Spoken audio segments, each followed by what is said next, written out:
Hello guys, তো কেমন আছো তোমরা? আশা করি ভালো আছো। তো দেখে বুঝতে পেরেছো আমরা কোথায় যাচ্ছি। তাই আমার বন্ধুকে আমি ফোন করে বললাম, আয় চ একটা ভিডিও করি। অনেকদিন দিয়ে ভিডিওটা ইউটিউবে আপলোড হচ্ছে না, 3-4 দিন হয়ে গেছে ভিডিও আপলোড হচ্ছে না, কাজে একটু চাপে ছিলাম। তাই আমরা জুডিওর পাশ দিয়ে চলে গেলাম। একটা ভালো পাস্তা ওখানে করে, তাই অ্যাড্রেসটা একবার খেয়েছিলাম, একবার ভালো লেগেছে। তাই আমার বন্ধুকে বলি চ এক জায়গায় ভালো পাস্তা বানায়, চ খেয়ে আসি। তাই আমরা দেখতে দেখতে পাস্তার দোকানে গায়ে চলে এলাম। একটু এগিয়ে আছে, তো মোটামুটি পাস্তা ভালোই করে, তোমরা এসে ট্রাই করতে পারবে, মিডিয়াপুরিতে। দেখতে দেখতে আমরা পাস্তার কাছে চলে এলাম, গাড়িটা পার্কিং করে দিলাম। তো আমার বন্ধু বলছি, তাই আমি রোড ক্রস করে তো এসে পড়লাম।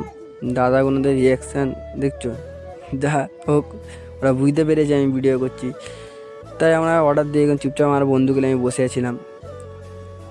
তা আমাদের পাস্তাটা অর্ডার হয়ে গেছে, অর্ডারে হচ্ছে এখন এইটা।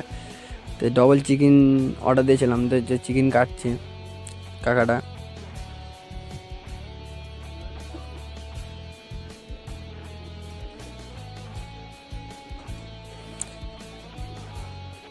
তাই আমাদের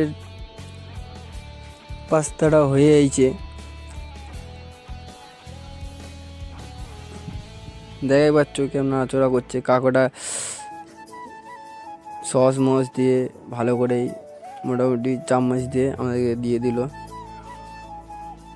তো আমার বন্ধু একটা নিল, আমি একটা নিয়ে খেতে এলাম। দেখাই পাচ্ছ প্লেট ভরে দিয়েছে, খেতে পারবো কে জানিনি। তাই আমি খেতে পারলাম না, খেয়ে আমার বন্ধুকে তোরা দিয়ে দিলাম। বন্ধুও খেতে পারছি না, তাই একটু নষ্ট করে দিলাম। তাহলে জুডিওর পাশে যাচ্ছি, জুডিও মলে আসো গাইস, কম চিপ রেটে মাল পাবে। তাই আমরা যাওয়ার পথে বলছি সব কিছু হলো, যে চা খাওয়াবে না, তাই চা খেয়ে গাইস আমরা ব্লগটা এই পর্যন্ত শেষ। Like share comment.